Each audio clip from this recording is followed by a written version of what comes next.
वक्त की कदर, वक्त जो वापस नहीं आता।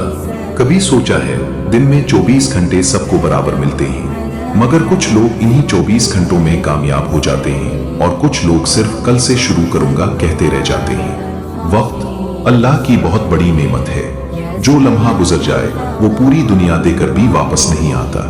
अल्लाह ताला कुरान में फरमाता है, वल अस्र इन्नल इंसान लफी खुस्र।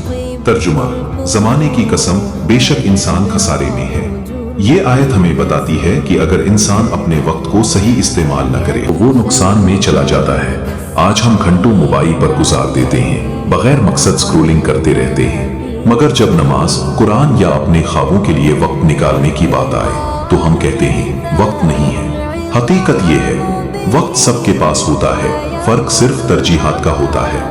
याद रखो, जो इंसान वक्त की कदर करता है वक्त भी उसे इज्जत देता है, और जो वक्त जाया करता है वो आहिस्ता आहिस्ता अपनी जिंदगी जाया कर देता है। रसूल अल्लाह ने फरमाया, दो नेमतें ऐसी हैं जिनमें अक्सर लोग नुकसान उठाते हैं, सेहत और फारिग वक्त। ये हदीस हमें सिखाती है कि खाली वक्त जाया करने के लिए नहीं बल्कि खुद को बेहतर बनाने के लिए एक दिन ऐसा आएगा जब हम पीछे मुड़कर देखेंगे और सोचेंगे, काश मैंने अपना वक्त नमाज में लगाया होता, काश मैंने कुरान के साथ ताल्लुक मजबूत किया होता, काश मैंने अपनी जिंदगी फजूल चीजों में जाया ना की होती।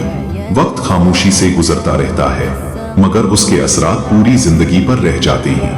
इसलिए आज से फैसला करो, हर दिन कुछ वक्त अल्लाह के लिए निकालो, अपने ख्वाबों के लिए मेहनत करो। याद रखो, पैसा वापस आ सकता है, दोस्त वापस आ सकते हैं, मगर गुजरा हुआ वक्त कभी वापस नहीं आता। इसलिए अपने वक्त की कदर करो, क्योंकि यही वक्त एक दिन तुम्हारा मुस्तकबिल बनेगा।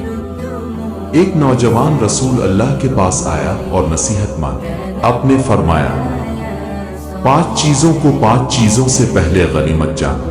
अपनी जवानी को बुढ़ापे से पहले, अपनी सेहत को बीमारी से पहले, अपनी अमीरी को फकीरी से पहले, अपनी फरागत को मसरूफियत से पहले और अपनी जिंदगी को मौत से पहले। ये हदीस हमें सिखाती है कि वक्त और जिंदगी अल्लाह की बहुत बड़ी नेमत है। जो वक्त गुजर जाए वो वापस नहीं आता।